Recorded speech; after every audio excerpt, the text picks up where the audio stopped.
Dental implant treatment has been one of the most recent success stories of dentistry.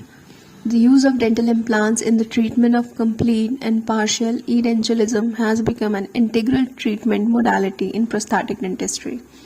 Dental implants are made of biocompatible material and they are surgically inserted into the jawbone primarily as a prosthetic foundation.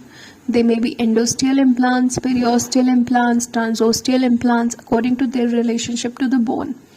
The endosteal dental implants or root-formed implants are commonly used.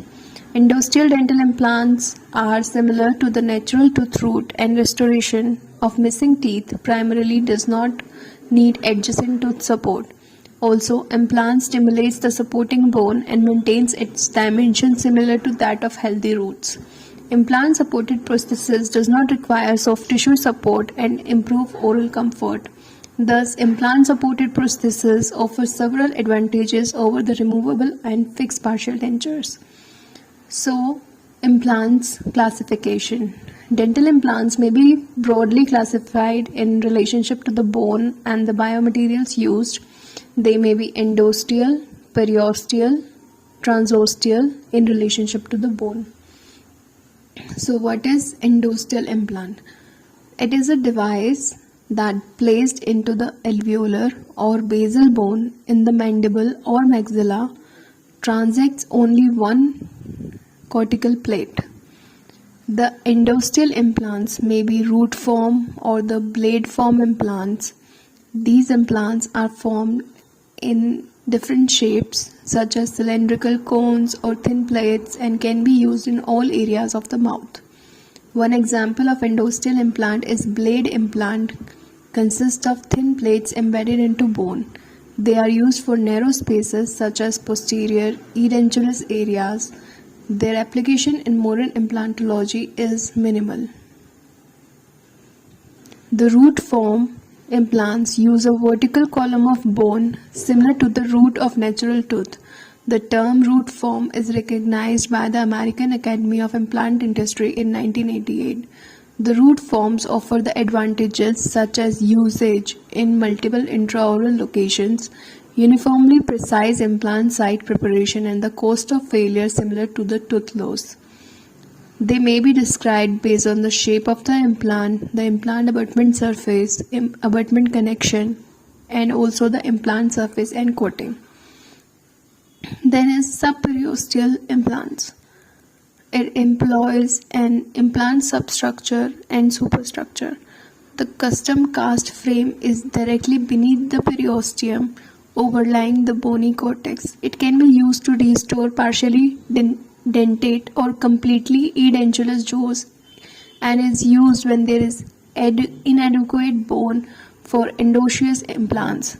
Disadvantages of these implants are slow but predictable rejection of implants, difficult retrievability, and excessive bone loss associated with failure.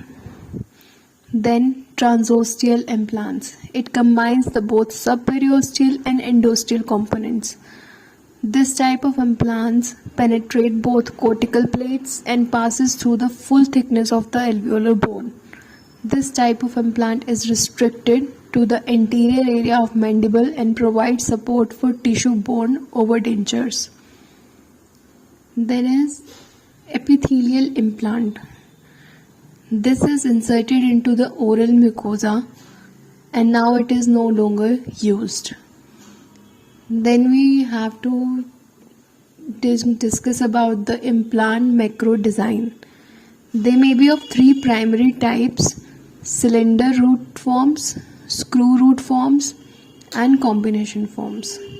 Cylinder root forms. The primary stability of the cylindrically shaped implant is a function of the dimensional difference between the implant bed and the diameter of the inserted implant, as well as the micro interlocking of the implants. Some of the variations of the press fit cylinders are straight cylinder, cylinders with steps, screws, and hollow basket cylinder. Other press fit forms are truncated cone-shaped design, fin tapered design. The cylindrical design implant system offers advantage of ease of placement even in difficult access locations and in very soft type for bone. Most cylinder type implants are either smooth-sided or bullet-shaped or require a bioactive surface or a coating to increase the surface area for better retention in bone. Screw forms. The screw form implants are threaded into a bone site and have microscopic retentive elements for initial bone fixation. The common thread shapes in implant designs are square, V-shape, and buttress threads. The threads result in tenfold increase in shear at the implant to bone interface compared with square thread design. The buttress threads result in comparable shear as V threads at the implant bone interface.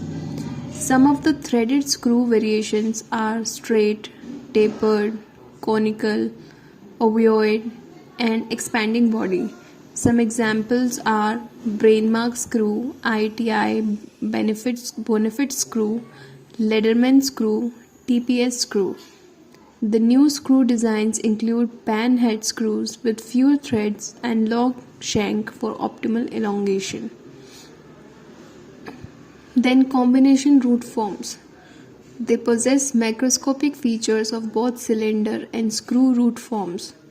Some of the other features are the natural taper, which closely approximates the natural root profile, vented taper, cupped recesses, which acts as repository for bone shavings, dome apical end, which reduces trauma and is desirable for sinus lift procedures, and incremental cutting edge, which lessen the torque and reduces friction.